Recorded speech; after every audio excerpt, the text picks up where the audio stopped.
Hey guys, it's Alex with Hammond Watch.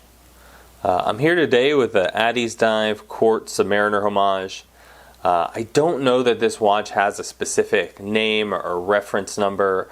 I looked all around the listing and couldn't find anything, and really only found the listing because I was wandering around on AliExpress. In the listing, it is referred to as an H3 series, but that's not anywhere in the title, and I don't know that that's going to necessarily help you search it. If you're interested in one of these, I would go just directly to the Addiesdive official store and start looking there. But it's an interesting watch. I wanted to get one when I was perusing. It popped up and I saw it at an incredible price of $40. And I wanted to see it in person, and I must say, it's kind of a mixed bag. You know, it's really got a great look, but there were some issues when it arrived. The sizing, we'll start there. It's pretty great. The case size is a true 40mm case. You're looking at 45¼ out to the crown. So relatively compact for what still feels to be a pretty kind of chunky and masculine diver. You have a 48mm lug tip to lug tip. Thickness is pretty nice and compact. You know, being a quartz watch, it doesn't have to be overly large. You're looking at just over 13mm with a nice 7mm screw down crown. You have a nice standard 20mm lug width, meaning you'll have plenty of strap options. That said, I'm pretty blown away with the bracelet. You know, I've spent more than this watch costs on strap code bracelets, and I will say, like, this isn't on that level, but it's just shocking that they're able to provide it at such a low cost. You're looking at solid stainless steel links. You get solid end links. While it is a push pin system, it's very easy to size while also feeling secure. Everything feels like it fits extremely well. There's no hot spots or any sharp edges on the side of the bracelet, and overall it looks pretty sharp. You know, nice vertical brushing on the outer edges with a polished mid-link. It does taper down to 18mm and then jumps back up to 20 at the 2-button deployant fold-over clasp. All pressed metal. You know, I think we've all seen these on a million different watches.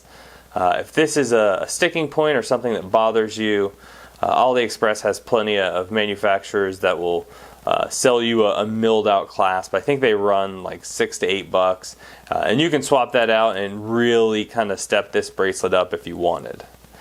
The case back is screw down and sterile, just like a Rolex. Powering the watch is the Miyota 2115. It's an extremely affordable, no jewel quartz movement. You do get plus or minus 20 seconds a month accuracy, and while there is a plastic movement holder, that's kind of standard at this price point. In looking at the face of the watch, you can tell they really wanted to provide kind of a rich luster, and I think they accomplished that pretty well. You have a nice glossy black dial. The indices are applied, and then you have a printed minutes track, Addiesdive branding, and Divers 200. You also have a nice framing around the date window, which almost completely fills out the Cyclops, so that looks really nice. Typical Mercedes handset, and if you'll notice here on the Cyclops, that little shimmer of blue. While this is a mineral crystal, they did provide some blue anti-reflective coating, so when you're wearing this thing out in the sunlight, you get that nice little added detail. Your ceramic bezel insert appears to be extremely well executed. Nothing sloppy feeling about it. Overall, I would say the motion is a little bit cheap feeling, just a little bit light, but that's completely understandable, and it is at least well aligned. As far as the lume goes with this watch, I'm pretty happy.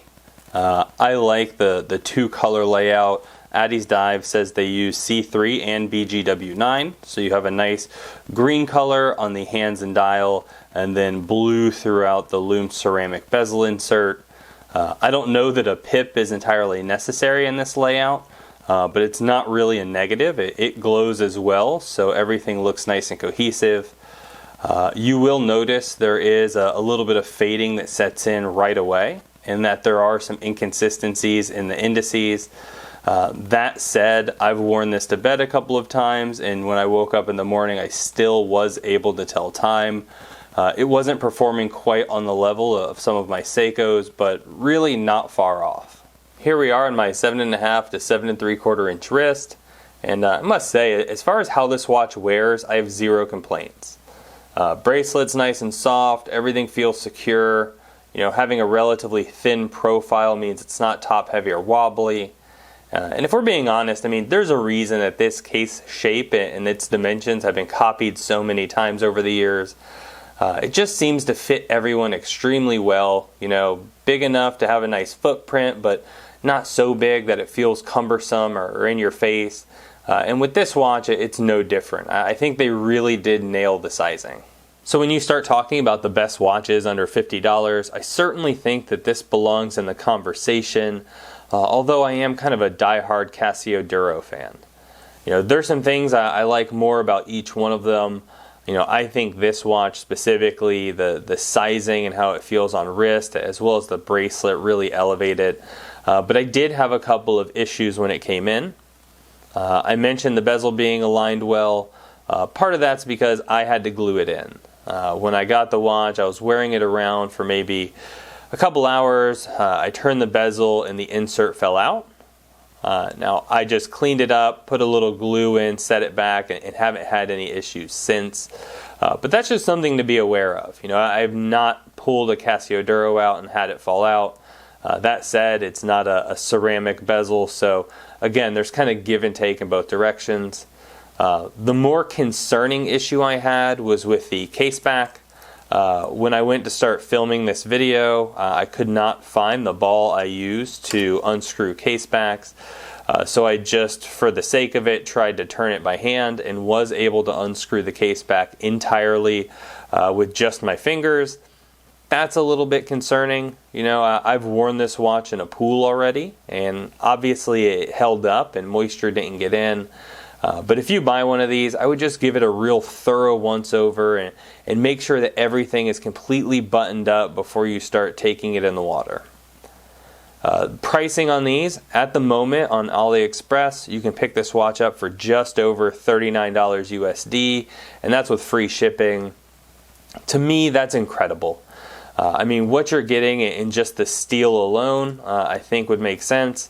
But the fact that they're able to give you the AR coating on the crystal, give you the ceramic bezel, and have everything look really put together, I think it's incredibly impressive. You know, if you don't mind wearing a Submariner Homage, and you don't mind a Quartz watch, I think that this is one of the better options out there, and in general blows its Invicta competitors away. So, I hope you guys have enjoyed the video. If you have, don't forget to give us a thumbs up. Also, consider subscribing.